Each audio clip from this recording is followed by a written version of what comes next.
Christy Fermin hinamon si Carla Estrada na magharap-harap silang tatlo ng kanyang source. Halina't panoorin natin ang buong detalye.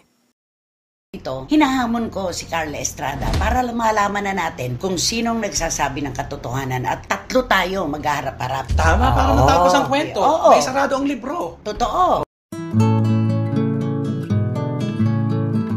Ayon nga kay Carla Estrada, hindi raw totoo ang statement ni Christy Fermin na sinabi raw niya sa isa niyang kaibigan na totoong hiwalay na si Catherine at Daniel.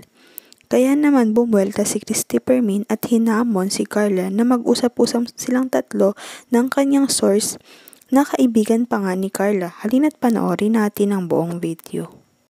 Ang minuto pa lang po yata ang nakararaan pagkatapos naming ilantad dito sa Showbiz Now na yung aming bomba o pasabog tungkol sa paghihiwalay ni Catherine Bernardo at Daniel Padilla ay nakapag-post na kaagad si Carla Estrada ng kanyang pagde-deny. Ang sabi niya, wala pong katotohanan yan. Hindi po ako nakikialam sa love life ng aking mga anak. Very vague po yung kanyang post. Hindi natin alam kung alin ang pinasisinungalingan niya. Wala bang katotohanan na siya ang naglantad ng paghiwalay ng kanyang anak at ni Catherine o walang katotohanan na hiwalay na?